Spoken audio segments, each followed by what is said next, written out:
Professor Nadeem साहब, मैं जो बातें अभी चल रही, मैं थोड़ा से अब अगर चलूं गाजा की तरफ, क्योंकि देखिए गाजा को लेकर के भी इजराइल और अमेरिका में बड़ा इख्तिलाफ पैदा हो रहा है।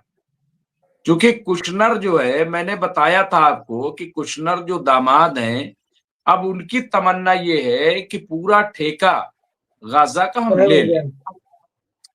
और वो उसको डेवलप करें अपने तौर पे और लोगों को बसाएं और यहां से गाजा के लोग न जाएं, ठीक है, और हम इसको बढ़िया से डेवलप करें। लेकिन इजराइल ये नहीं चाहता, बेंजामिन नेतन्याहू ये नहीं चाहते, उनकी सुबकी हो रही है। अभी खबर यह है कि 2 महीने का फिर टाइम दिया है कि हथियार अपने डाल दें हमास। हमास हथियार उस वक्त तक नहीं डालेगा कि जब तक नेशनल सिक्योरिटी फिलिस्तीन की नहीं बनती। वो बन जाएगी, हमास जो है वो उसको सौंप देगा और उसका पॉलिटिकल विंग रहेगा। ये उसने कह रखा है। लेकिन इसमें सुबकी महसूस कर रहा है इजराइल कि हमारी बात तो मानी नहीं गई। सुनिए सुनिए, मैं फिर आपकी बात को काटूंगा, माफ कीजिए। देखिए, हमास ने बेशक कह दिया है कि जब पीसफुल हो जाएगा, फलस्तीन बिल्कुल ऑर्डरली हो जाएगा, हम हथियार फेंक देंगे। हमास कभी जो है हथियार नहीं, डिसार नहीं होगा, कभी हथियार नहीं फेंकेगा। जिस दिन हमास ने हथियार फेंक दिया, तमाम फलस्तीन ये सब मतलब ग्रेटर इसराइल उस दिन बनना शुरू हो जाएगा। लिहाजा हमास मैं बेशक आपको कह बता रहा रहा हूँ, है। देखिए, नहीं, नेशनल सिक्योरिटी जब बनेगी उसके सामने हथियार डालने का मतलब ये है कि उसमें उनके लोग शामिल हो जाएंगे, वो एक विंग बन जाएगी, बात खत्म हो गई, वो नेशनल सिक्योरिटी का हिस्सा हो जाएंगे। तो इस तरह के मतलब कुछ भी हो सकता है और ये जो आप कह रहे हैं ये भी हो सकता है। तो बहरहाल यहाँ पे मैं एक और प्लान देख रहा था कि यहाँ मिस्र ने एक मास्टर प्लान बनाया जिसमें 5 साल का वक्त दिया है, 27,000 करोड़ खर्चा दिखाया है और पूरा एक मास्टर प्लान बनाया है किस तरह से गाजा को जो है वो बनाया जाएगा। अब जाहिर सी बात है कि इसमें कुशनर भी शामिल है, इसमें मिस्र जो है वो अकेले इसको नहीं करेगा, उसको पता है। तो बहरहाल ये तो क्या प्रोफेसर नदीम, ये माना जाए कि इजराइल जो है वो अमेरिका से भी नाखुश चल रहा है और अमेरिका को भी जो है वो मतलब वो मुतमईन नहीं है, वो समझ नहीं रहा है क्या करें क्या ना करें। ये सबकी अपनी डपली अपना राग है। और मैं आपको बताऊं, इजराइल तो किसी से मुतमईन हो ही नहीं सकता। वो मुतमईन कहाँ होता है, वो मुतमईन नहीं हो रहा, तभी तो ग्रेटर बनना चाहता है, ग्रेटर इजराइल बनाना चाहता है। वो जिसे मिलाता है उसको नुकसान दे। भाई ये देखिए, इन दोनों में जरा भी फर्क नहीं है। एक जालिम है, यानी एक सीधे तौर पर मारता और एक चुपचाप मारता है। कोई लूटता है और कोई सीधा सीधा, यानी कोई किसी बहाने से लूटता है और कोई किसी बहाने से लूटता है। इजराइल तो अपनी मर्जी से, आप देख रहे हैं ना पीछे से कितने दबाव आए, क्या क्या बातें रखी गई, इतनी इंटरनेशनल एजेंसीज ने, इतनी बड़ी बड़ी ने, उसके बावजूद नहीं मानता। अभी भी देख लीजिए, कभी अटैक कर देता, अभी 4-5 दिन पहले उसने अटैक करके लोगों को मारा है। तो मुमताज भाई, वो मुतमईन कैसे हो सकता है? उसका तो वजूद ही गैर इत्मीनान से हुआ है इजराइल का। अब वो उसे, अगर वो मुतमईन हो जाए इजराइल, या खास तौर पर वो नेतन्याहू, तो फिर तो बात ही क्या थी। ये कहानी इतनी लंबी चलती ही नहीं। वो किसी सूरत नहीं होना चाहता, वो अपने आप को बचाने के लिए सब कुछ किए ही चला जा रहा है। अमेरिका के और इजराइल के समान हित सिर्फ ये है कि मिडिल ईस्ट के अंदर एक को ताकत चाहिए और एक को माल चाहिए, ये है। इसके अलावा वो एक दूसरे से मुतमईन नहीं है। अमेरिका बिल्कुल भी ये नहीं चाहता है इस वक्त, जो उसकी कंडीशन है, यानी जो उसके अंदर, उसके मुल्क के अंदर जो हालात बने हुए हैं। सीनेटर वहां पर बार बार बवाल करते हैं, उनके वार एक्सपर्ट उन्हें बता रहे हैं कि आप इस लड़ाई के अंदर ना चाहिए। वो तो उसकी मजबूरी है। अगर अमेरिका की पकड़ इधर ढीली पड़ गई और ईरान ज्यादा मजबूत हो गया, तो फिर अमेरिका को तो पीछे हटना पड़ेगा, फिर वो कैसे लूटेगा खसूटेगा। इसीलिए मैं आपको एक और बात बताता हूं इसमें जोड़कर, मुमताज भाई। अब ये मिडिल ईस्ट वाली जो लूट खसूट है ना, उसको एक तरफ रखते हुए अमेरिका दूसरे रास्ते पर निकल पड़ा है। ये जो लैटिन अमेरिकन कंट्रीज है ना, इनके अंदर जो अभी हालिया दिनों में हमारे सामने मामला और वाकया आता है, वो इधर से बचकर उधर जाकर आराम से काम करने की एक कोशिश है। और ये ग्रीनलैंड, वेनेजुएला और फिर इसके बाद शिकागो, पिकागो, जो कुछ भी है, ये सब जो एपिसोड अब आपके सामने आने वाले हैं बहुत जल्दी, आप देखिए, मैं भी यही हूं और आप भी यही हैं, हम सब देखेंगे। यानी इधर से पकड़ जब ढीली होगी ना, तो पूरा खेल उधर जाकर शुरू हो जाएगा। अमेरिका का खेल कंटिन्यू चलता रहता है, अभी बहुत लंबे टाइम तक, 20, 25, 30, 35 साल तक इधर चलता रहा मिडिल ईस्ट में। अब उन्हें पता चला कि मिडिल ईस्ट में तो जिन लोगों को मैंने बटा कर रखा था, ये लोग शिया सुन्नी वाला खेल खेला हो। शिया सुन्नी का खेल पूरी दुनिया के अंदर अमेरिका से ज्यादा कभी किसी कंट्री ने ना तो सोचा ना खेला। इवन मुसलमानों के अंदर ही नफाक पैदा कर दिया, आपस में लड़ाई करवाई कि तू शिया और ये सुन्नी और ये है और वो है, इनके अंदर यूं है वो है। ये बातें सब हमारी समझ में नहीं आती, लेकिन इन लोगों की तो पूरी की पूरी प्लानिंग चलती रहती है। ये सब उलझाए जा रहे थे हमें। तो मुमताज भाई, अब जो हाल होने वाला है, मैं आपको पूरे भरोसे और एतमाद के साथ ये बता रहा हूं कि अमेरिका जो खेल अब तक खेलता है मिडिल ईस्ट में, वो बहुत ज्यादा दिन तक नहीं चलना है। और ये बात अमेरिका की भी समझ में आ गई है, इसीलिए उसने नया मैदान तलाश कर लिया है, लैटिन अमेरिका और इधर उधर। और इसी चक्कर में नेटो से उसकी बिगड़ने लगी है। नेटो बिल्कुल भी नहीं चाहेगा कि इधर। बड़ी खबर आ रही, बड़ी खबर जयदीप सिंह बुंदेला साहब ने अपडेट किया है। बड़ी खबर है कि ट्रंप कुछ ही मिनटों बाद व्हाइट हाउस में एक प्रेस ब्रीफिंग के लिए जा रहे हैं। वो प्रेस कॉन्फ्रेंस से खिताब करेंगे और उनमें कहा गया है कि जहां वो 365 दिनों में 365 जीत नामक शीर्षक के साथ समापन करेगा। ये इस तरह के प्रेस कॉन्फ्रेंस में फिरोज बख्श साहब क्या हो सकता है? देखिए, जहां तक हमले का ताल्लुक है, ईरान ने कहा कि हम जो है इनकी बातों पे शोर शराब बहुत ज्यादा तवज्जो नहीं देते, लेकिन अगर हमारे लीडर पे या कोई निशाना बनाया गया किसी तरीके का, तो फिर ये समझ लीजिए कि ऐसा हम जवाब देंगे जो तसव्वुर से परे होगा। ये ईरान ने बहुत खुल करके और बहुत साफ साफ ये ईरान ने कह दिया है। लेकिन प्रेस कॉन्फ्रेंस क्या क्या चीजें निकल के आ सकती हैं यहाँ पे फिरोज बख्श साहब? और दूसरा ये कि जिस तरह से यूएनओ के दफ्तर पे अटैक किया गया, आखिर यूएनओ खामोश क्यों है? तो कुछ कर ही नहीं पाते। जी जी जी, आप कुछ कह रहे हैं प्रोफेसर नदीम, आप कुछ कह रहे हैं? अच्छा, देखिए ऐसा है डॉक्टर मुमताज आलम साहब कि ये जो हमारे ट्रम्प साहब है ना, हम बचपन में कहानी की किताबों में खिलौना पाया में, तालीम वगैरह में, टॉफी शरीर, चंदा नगरी, गुंचा, क्या क्या रिसाले हुआ करते थे। हम एक किरदार के बारे में पढ़ा करते थे, चचा छक्कन। तो ट्रम्प साहब आज के चचा छक्कन है। हमारा जो उर्दू का जो आप समझ लीजिए जो लिटरेचर में एक मजाहिया किरदार है, वो मतलब कभी कहीं पलटी खाते हैं, कभी कहीं पलटी खाते हैं। 365 ये, लेकिन यह है कि भाई सबसे बड़े मुल्क के, पावरफुल मुल्क के, ताकतवर मुल्क के प्रेसिडेंट है, वो तो माने रखता है। He is there and that is the truth, reality. अब ये जो मीटिंग्स कर रहे हैं, देखिए मेरा ख्याल अब तक ये था कि जो ये वॉर है ना, ये वॉर 50-50 का चांस है। लेकिन मेरा अब ख्याल ये कहता है कि ये अमेरिका जो है मतलब बजिद है वॉर के लिए, बजिद है वॉर के लिए।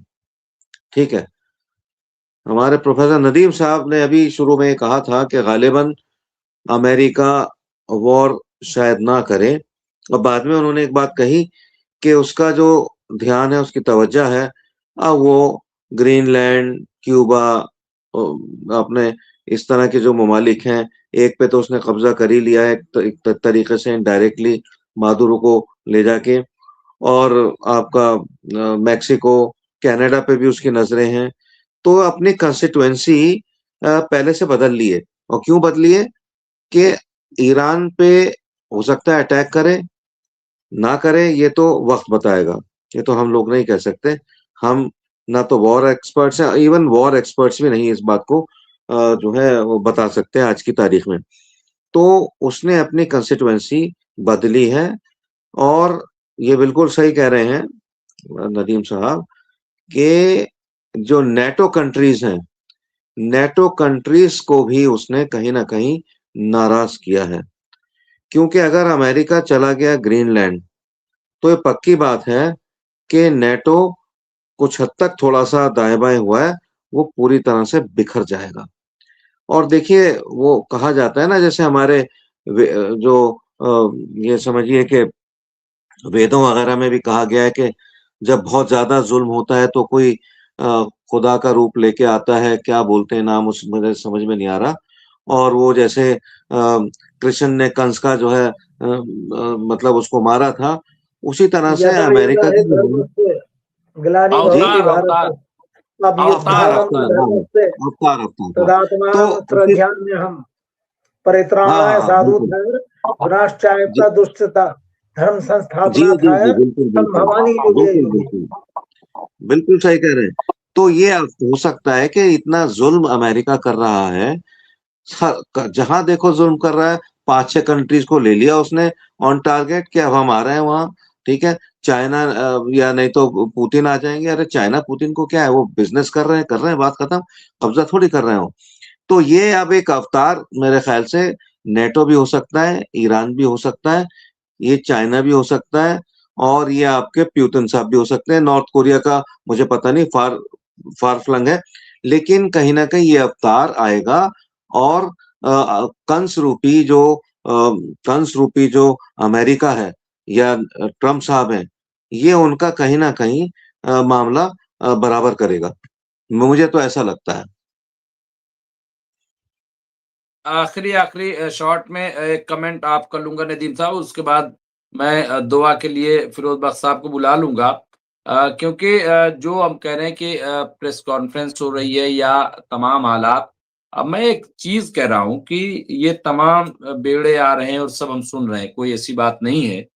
लेकिन मिड टर्म इलेक्शन जो है उसको लेकर के खुद ट्रम्प ने बड़ा खतरा जाहिर किया है।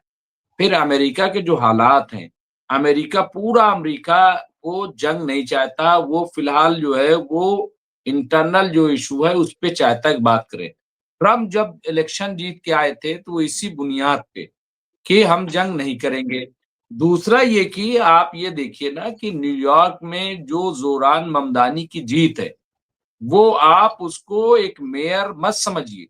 आप ये देखिए कि पूरा जो पॉलिटिकल इस वक़्त थिंकिंग है पूरे अमेरिका की, वो इज़राइल के खिलाफ है। जो जो आपको पता है ज़ोरान ममदानी ने ये ऐलान किया था कि अगर मेरी हुकूमत आई तो हम नेतन्याहू को अरेस्ट कर लेंगे। ये देखिए करें न करें, लेकिन ये बहुत बड़ी स्टेटमेंट थी और अगर लोग खिलाफ न होते तो बहुत बुरी तरीके से ज़ोरान ममदानी हारते। इस बयान के बाद उनकी बहुत बुरी तरीके से मुखालफत होती। तो इसको किस तरीके से देखते, जबकि वहां पे यहूदियों का बिजनेस का हब है प्रोफेसर नदीम। तो इन तमाम चीजों को अगर हम सामने रखें, नेटो को सामने रखें, मिड टर्म चुनाव को सामने रखें, अमेरिका को सामने रखें, खुद आप देखिए इजराइल के अंदर प्रोटेस्ट हो रहा है। परसों जो है वो बेंजामिन नेतन्याहू के घर पे लोग वहां पे पहुंच गए प्रोफेसर नदीम। तो कैसे ये माना जाए कि ये जो है कर ही देंगे? कर देंगे तो ठीक है, ईरान तो तैयार है ही है। देखिए मुझे ऐसा लगता है मुमताज भाई, इन सब बातों के पीछे वो जो जीत कर आए मागा वगैरह जो रहा, मेक ग्रेट अमेरिका अगेन, ये सब जो चीजें हैं ना, उसके लिए कहीं ना कहीं पैसों की जरूरत है। और पैसा कहीं से मिल नहीं रहा है, पैसा हाथ नहीं लग रहा है। तो ये दबदबा बनाकर या इस तरह के मामला वेनेजुएला टाइप करके उस पैसे को कहीं ना कहीं से हासिल करने की एक कवायद है। और फिर उसे वो जायज ठहराकर ये दिखाएंगे कि देखो मैंने आपके लिए ये सब किया है और मैं इन सारे पैसों को आपके फलाही कामों के लिए मैं इस्तेमाल करूंगा। और ये प्रेस कॉन्फ्रेंस में भी वही सब बातें होंगी जो अब तक होती आई है, जो उनका स्टाइल है। किसी को धमकाएंगे, वो थोड़ी अपनी तारीफें करेंगे, किसी का मोरल डाउन करेंगे वगैरह वगैरह। प्रेस कॉन्फ्रेंस इसी तरीके की होती ही है उनकी। अभी हमने देखा वो जहाज में जा रहे थे तो क्या क्या बातें कर रहे थे। यानी मैं तो देखिए सर, मैं जब से हमारे ऊपर ये सैंक्शन लगा है या जब से वो खुलकर इसराइल के साथ आए हैं, उसके नाजायज कामों के लिए और उसकी नाजायज हरकतों में साथ देने के लिए। और खास तौर पर हमारे प्राइम मिनिस्टर के बारे में जो उनके अनाप शनाप वर्ड हैं, हमारी जो ऑपरेशन सिंदूर के बाद वाली जो बातें हैं, उस दिन से मैंने यह अहद कर लिया था कि मैं उनकी बिल्कुल भी ना तो इज्जत करूंगा ना इज्जत से उनका नाम लूंगा। यानी मैं राष्ट्रपति ट्रंप की बात कर रहा हूं, तो बिल्कुल भी इज्जत मैं तो दूंगा नहीं जी। और मैं उनके स्टाइल को पूरी तरह से पकड़ भी चुका हूं, क्योंकि मैंने पीछे के 4 साल भी देखे और ये जब से दोबारा इन्होंने पिछले साल से संभाला है मामला इख्तिदार का, तब से भी मैं देख रहा हूं वो बार बार वो सब करते हैं जो उन्हें नहीं करना चाहिए, और वो सारे काम वो नहीं कर रहे हैं जो उन्हें करने चाहिए। अवाम वहां पर बुरी तरह से पिस रही है, उसके साथ वही सारी परेशानियां।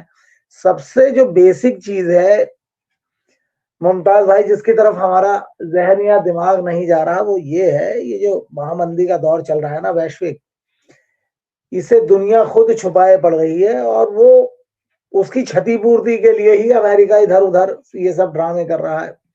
जैसे रशिया के खिलाफ यूक्रेन को सपोर्ट दे रहा है कि हथियार भी बिके और वहां से जो खनिज पदार्थ है उसके जो इलाके हैं उसके ऊपर कंट्रोल हो जाए मेरा। अब वहां पर भी बहुत ज्यादा दाल तो गली नहीं, तो फिर ये इधर का रुख करना पड़ा, जैसा कि मैंने अभी बताया लैटिन अमेरिका का। तो ये पैसे की भरपाई का एक खेल है, और इस पैसे की भरपाई के खेल में ये इंसानी जानों की कोई कीमत ही नहीं समझ रहे हैं ये लोग। आप अगर ऐसा सोचते हैं कि वो एक राष्ट्रवादी नेता है बेंजामिन नेतन्याहू, तो यहाँ पर भी आप गलत हैं। वो तो खुद रिश्वतखोरी और उनके घर की और फैमिली के लोग भी रिश्वतखोरी के मामले में हैं। ये लोग पूरे के पूरे बिजनेस माइंडेड हैं, बिजनेस टाइकून हैं, कॉर्पोरेट जहन रखने वाले लोग हैं, और इनके लिए राष्ट्रवाद, राष्ट्र प्रेम, इन सबसे ज्यादा बढ़कर चीजें जो हैं वो पैसे की है, पैसे की जरूरत है, पैसे कमाना है, वगैरह वगैरह। और ये इस पैसे को ही नजर के सामने रखकर ये सारी की सारी चालें चल रहे हैं, और इस पैसे को ही बचाकर और उसमें से कुछ पैसा उधर अपने मुल्क की तरफ लगाकर उसको ये दिखाना चाहते हैं कि हमने देखिए ये जो कुछ भी किया है मुल्क के लिए किया है, और हम अपने मुल्क को बेहतर बनाने के लिए ही ये सारे के सारे अमल कर रहे हैं। भले इसमें चाहे लोगों की जान जा रही है नहीं जा रही है, लेकिन आवाम किस कदर बेदार हो रही है इस इलेक्ट्रॉनिक दौर में भी, इस डिजिटल दौर में भी, कि देखिए दुनिया भर के अंदर कोई ये तसव्वुर भी कर सकता था मुमताज भाई के गजा के लिए इस तरह के मुजाहिरे होंगे जगह जगह, इवन अमेरिका के अंदर। और क्या कोई ये भी सोच सकता था कि बेंजामिन नेतन्याहू के घर के बाहर ही इतनी ज्यादा लोग प्रदर्शनकारी इकट्ठे होंगे और बार बार प्रदर्शन होते रहेंगे, वह वो लोग हों जिनके घरों के लोग बंधक बनाए गए थे, या आम लोग भी आमतौर पर, चूंकि इजराइल इस तरीके से जीने के आदी नहीं है। और फिर उस 12 दिन की लड़ाई के बाद क्या किसी ने ये सोचा था कि इजराइल इतनी बुरी तरह से खाली होगा कि वहां के लोग भागेंगे और फिर वापस नहीं लौट कर आएंगे, इधर उधर अपनी फिर बस्तियां बनाने जुगत में लग जाएंगे, वगैरह वगैरह। तो दुनिया बदल रही है मुमताज भाई, और ये जो जुल्म का दौर है ना, ये भले ही चाहे वो एजेंसीज, बड़े इदारे बेबस हों, कुछ ज्यादा ना कर पाए, लेकिन उनकी तरफ से भी तो आह निकल रही है ना। आप ये देखें, वो इंटरनेशनल कोर्ट ऑफ जस्टिस ने वारंट निकाला इजराइल में, इजराइल के खिलाफ, उसके बेंजामिन नेतन्याहू के खिलाफ, या यूएनओ जैसी एजेंसीज के अंदर भी आवाजें उठी इजराइल के खिलाफ, वगैरह वगैरह। और अब हालात ये हो गए कि जो नेटो बिना कहे ही अमेरिका के उसकी मदद को कहीं पर भी पहुंच जाता था, और उसके सही या गलत, उल्टे या सीधे कामों के अंदर अपने आप बराबर शरीक होता था, उसने भी कह दिया कि भाई हो सकता है कि हमें तुमसे ही लड़ना पड़े। तो दुनिया तो बदल रही है, और ये बदलती हुई दुनिया के अंदर अब बहुत ज्यादा दिन तक आप जुल्म नहीं कर पाएंगे, और जुल्म सहने वाले लोग भी मुझे ऐसा लग रहा है कि वो नहीं रहे उस तरीके से। अब ईरान को ही आप देख लीजिए, इतना ज्यादा जुल्म हुआ, इतना ज्यादा जुल्म हुआ कि शायद दुनिया में सरवाइव करने वाला दूसरा कोई मुल्क हमें अगर आसपास हम देखते हैं तो बहुत ही गहरी नजर डालने के बावजूद भी हमें ऐसा कोई मुल्क नहीं मिलता जिसके ऊपर 40 साल से पाबंदी चल रही है, और इस तरह की पाबंदी चल रही है कि वो अपना ही माल नहीं बेच सकता है, किसी दूसरे से माल खरीद नहीं सकता है, और फिर यही सारी बदमाशी चलते चलते एक बड़ी खबर आ गई है, मैं बता दूं, बड़ी खबर यहाँ पे ब्रेकिंग न्यूज है, जयदीप सिंह बुंदेला साहब ने अपडेट किया है। ब्रेकिंग ये है कि अपुष्ट सूत्रों के अनुसार एक अमेरिकी निगरानी विमान या तो दुर्घटनाग्रस्त हो गया है या ईरानी एयर डिफेंस सिस्टम ने मार गिराया है। ये अपने आप में देखिए बड़ी खबर है, ये बहुत इंपॉर्टेंट है। इसके अलावा मैं इस पे भी और ये राशिद रिजवी मुमताज साहब भाई, आज ये हमसे नहीं जुड़ पाए। लड़ाई बहुत तबाहकुन होगी और इसका अंदेशा पहले से है और ईरान बहुत ज्यादा तैयारी में है और उसे वो सारे के सारे तरीके भी मालूम हो गए हैं उस 12 दिन की लड़ाई में और इन मुजाहिरों के बाद कि हमारे ऊपर किस तरह से और कैसे अटैक हो सकता है और कहां कहां से हो सकता है और कौन कौन से लोग इनकी मदद कर सकते हैं, कौन कौन से ममालिक इनकी मदद कर सकते हैं। इसीलिए अमेरिका के खिलाफ तो चेतावनी दी ही ईरान ने कि इसके नताइज बुरे होंगे। उसने अपने अड़ोसियों पड़ोसियों को भी समझा दिया कि अगर इधर से आपने एयर स्पेस दे दिया तो फिर आपको भी इसका अंजाम भुगतना पड़ेगा, आप भी फिर हमारी मिसाइलों से सेफ नहीं है। पहली बात तो मुझे ऐसा नहीं लग रहा है कि कोई खुलकर इस वक्त ईरान के खिलाफ काम करेगा आसपास का मुल्क, क्योंकि वो खुद अवामी भी दुखी बगावत है। हो जाएगी प्रोफेसर नदीम, अवामी बगावत हो जाएगी अगर बिल्कुल ऐसा हुआ बिल्कुल, तो, वो मैं खुद भी समझता हूँ। दुखी है, वो खुद भी दुखी है, अवामी बगावत हो जाएगी क्योंकि अवाम बहुत बहुत ज्यादा दुखी है अमेरिकन पॉलिसी से भी। और अगर ऐसे में मदद अगर इन्होंने अमेरिका की तो फिर अवाम को भी मौका मिल जाएगा खुलकर अपने ही लोगों के खिलाफ बागी बनने का। बिल्कुल सही कह रहे हैं आप। नहीं नहीं बिल्कुल। और राशिद रिजवी साहब आज हमसे नहीं जुड़ पाए, मुंबई के सफर पे थे, लेकिन उन्होंने बताया है कि अपने कुकर्मों को छिपाने के लिए डोनाल्ड ट्रंप अभी पूरी दुनिया की मीडिया को ईरान, ग्रीनलैंड और गाजा में उलझाकर रखेगा। ये उनका एक अच्छा तज्जिया है। इसके अलावा यहाँ पे उन्होंने तबरेज आलम सिद्दीकी साहब ने अभी एक चीज लिखी थी, वो ये कि अगर ईरान पर हमला हुए तो इजराइल को महफूज रखना बेहद मुश्किल हो जाएगा। ये उनका तज्जिया है। वो कह रहे हैं। इसके अलावा उन्होंने ये भी लिखा है कि ट्रम्प ने अपनी आबरू खुद पामाल की है और यहाँ पे क्या है, अमेरिका फर्स्ट के जोन में वो डॉलर को ही नहीं यूएस को खतरे के जोन में पहुंचा रहा है। ये भी मैं समझता हूँ बिल्कुल ठीक है। लेकिन आखिर में मैं दुआई के लिए यहाँ पे राशिद रिजवी साहब ने ये लिखा है कि अमेरिका अब ईरान के मिसाइल प्रोग्राम को रोकने के लिए दबाव बना रहा है। बहरहाल अब मैं फिरोज बख्श साहब आखिर में मैं चाहूँ यहाँ पे एक और खबर जदीद सामने दिया, इजराइल वायुसेना और इजराइल की वायु रक्षा प्रणाली निरंतर अधिकतम सतर्कता की स्थिति में बनी हुई है। ये भी बताया जा रहा है। चैनल 12 ट्रम्प इज या प्रिपेयरिंग टू समथिंग बिग, वो कुछ बड़ा करने के लिए जो है तैयारी कर रहे हैं, ऐसा जो है वो चैनल 12 ने बताया। बहरहाल कुछ भी देखिए, कुछ भी हो सकता है, लेकिन फिलहाल मैं आखिर में दुआ के लिए ही कहूंगा। अगर खुदा ना करे कोई ऐसी चीज है, लेकिन जिस तरह की खबर आई है कि एक जो अमेरिका का तैयारा है वो दुर्घटनाग्रस्त हुआ या उसे मार गिराया है, तो बहरहाल अभी उसकी सच्चाई सब सामने आ जाएगी। क्या कहेंगे आखिर में हालात के पेश नजर? एक और जी डॉक्टर मुमताज, जयदीप साहब ने एक और बयान दिया, अलग मैंने नहीं पढ़ा, शायद ये इमाम खामनाई का बयान आया है, खुदा ने हमारी हार के सभी रास्ते बंद कर दिए हैं। ये कॉन्फिडेंस जो है ये तो दौर के वली को ही हो सकता है, इतना कॉन्फिडेंस, यानी इतनी बड़ी ताकत पूरी दुनिया आप समझ लीजिए एक तरीके से उसके सामने खड़ी है। और ईरान जो है वो इतनी मजबूती के साथ, और अवाम उसकी जिस तरह से, नदीम साहब अवाम मैंने तो देखा ही नहीं, मतलब ये ईमानी जज्बा है, ये ईमानी जज्बा ही है और कुछ नहीं है। ईमानी जज्बा ही है, खुदा की मदद है। जी फिरोज बख्श साहब। बिल्कुल बिल्कुल। जी जी, नहीं मैं चाहूंगा, मैं तो खैर बोलूंगा ही, मैं चाहूंगा 2 अल्फाज हमारे प्रोफेसर क्या नाम नदीम साहब कुछ बोले, फिर मैं दुआ कराऊंगा डायरेक्ट। प्रोफेसर साहब सर थोड़ा सर ये तफसील से ईमानी बात करें जज्बा इस पे। ही है और दुनिया इस बार मुझे लग रहा है कि अंजाम देखेगी जालिमों का, मुझे लग रहा है। बिल्कुल बिल्कुल। और ये अपनी देखिए ऐसा है। ये जो शैतान के हवारीन है ना, इस बार कामयाब नहीं हो जी जी। पाएंगे। इन्होंने बहुत जुल्म कर लिया, बहुत मासूमों का कत्ल बहा लिया है। और हाँ। खैरियत इस वक्त इसी में है कि ये लोग जंग ना करें, जंग में ना उलझें।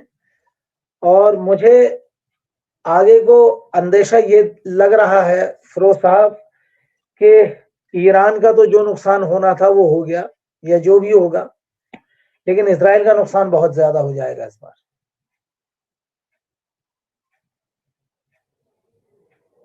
तो किसी का भी नुकसान हो, ईरान में भी मखलूक रहती है अल्लाह की, इसराइल में मखलूक रहती है अल्लाह की। लेकिन अगर इन्होंने ईरान के साथ कोई शैतानी काम किया, उसको दबाने की कोशिश की,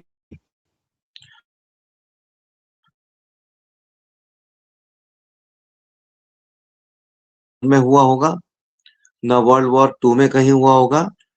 बस इसकी कमी होगी कि एक एटॉमिक अटैक नहीं होगा। हालांकि मतलब मैं सोचता हूं कि ईरान ने एटॉमिक बम तैयार कर लिया होगा, लेकिन उसको फोड़ेगा नहीं। ये एक डिबेट का इशू है कि किया होगा नहीं किया होगा, लेकिन हो सकता है कर लिया हो सकता है नहीं करा हो, फर्क नहीं पड़ता उससे। कर लिया हो तो फिर वो उसे छोड़ेगा नहीं, क्योंकि एटॉमिक बम जो छोड़ा गया था 1945 में, मुझे लगता नहीं उसके बाद कोई छोड़ेगा इसको। खैर, ऐसा है। देखिए, मैं तो बस दुआ कहने से पहले यही कहूंगा कि अक्ल सलीम दे अल्लाह ट्रम्प को। ट्रम्प साहब जिस तरीके से वो आए यहाँ इलेक्शन में, वो सिर्फ एक बात की वजह से आए। जब वो अपने तकारीर कर रहे थे, कमला हैरिस बराबर से लगी हुई थी, तो उनके कान पे जो किसी ने एक गोली मारी, उनके ऊपर एक अटैक किया, उससे उनको बड़ी हमदर्दी मिल गई। वो प्रेसिडेंट बन के आ गए।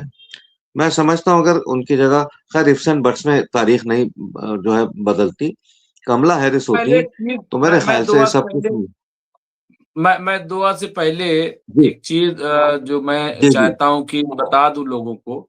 बहुत सारे लोग, तकरीबन 14-15 लोग हमारे मेंबर बने हैं। और अभी कुछ लोग, फारूक मेमन साहब अभी नए मेंबर हमारे बने, ज्वाइंट किया हमें। आरिफ शम्स तबरेज साहब वो हैं। सैयद शाकिर साहब हैं। राजा सिंह राजपूत साहब ने अभी 21 दिन पहले फिर हमें ज्वाइंट किया था। जयदीप सिंह बुंदेला साहब भी हमें ज्वाइंट किया, मेंबर हमारे बने। शम्स तबरेज वो मेंबर बने। इसके अलावा सैयद मोहम्मद साहब हैं वो, और अजमल अबरार साहब हैं। इसके अलावा यहाँ पे शाम जिम कोई है, देखिए मैं नाम नहीं पढ़ पा रहा हूँ, क्या है, एस SAMGIM, शमजीम कुछ नाम होगा, मैं बहरहाल वो मेंबर हैं। शाहिद सिद्दीकी साहब एक हैं, वो मेंबर हैं। मुश्ताक साहब हैं। अ, तो मुस्तकिल साहब एक हैं। अंजुमन अंसारुल वो हैं। सैयद जियाउद्दीन साहब हैं वो। तो इस तरह और कुछ लोग हैं जो हमारे मेंबर हैं। इसके अलावा AR कमर साहब हैं, और शकील सैफी साहब। तो इस तरह से हमारे कुछ मेंबर्स हैं। मैं सबका शुक्रिया अदा करता हूं जो लोग हमारे मेंबर बने। जयदीप सिंह बुंदेला साहब और ये सब तो मुस्तकिल जिस तरह से हमारे साथ जुड़ते हैं, और अपना समझ के, वैसे तो बहुत सभी लोग जुड़ते हैं। राजा सिंह राजपूत साहब हों, जयदीप साहब हों, हसन रिजवी हों, शम्स तबरेज साहब हों, तो और बहुत सारे, मैं नाम नहीं ले पा रहा हूँ। मैं सबका शुक्रिया अदा करता हूँ। बहुत देर हो गई, मैं बस जल्दी से दुआ करा दें बस। मैं नदीम साहब की समझ रहा हूँ मुश्किल, लेकिन बस।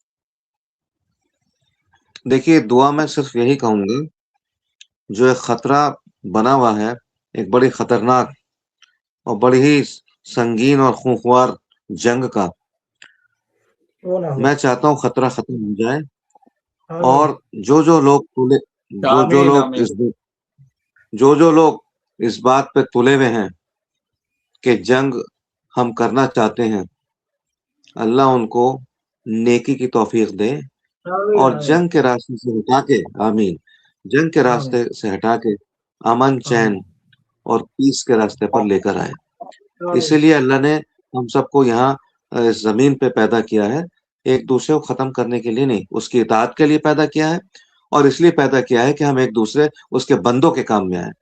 तो अमेरिका अगर सूडान के लोगों की मदद करे, अमेरिका फलस्तीन के लोगों की मदद करे, जो गरीब यतामा मसाकीन है उनकी मदद करे, अल्लाह करे ऐसा ही हो और ये जंग ना हो। जी डॉक्टर मुमताज आलम साहब। बिल्कुल। आमीन। हम सब यही दुआ करते हैं। बहुत बहुत शुक्रिया प्रोफेसर नदीम साहब आपका, बहुत बहुत शुक्रिया फिरोज बख्त अहमद साहब आपका, और तमाम साथियों का भी बहुत बहुत शुक्रिया जो हमसे जुड़े। जय हिंद, जय भारत, जय संविधान।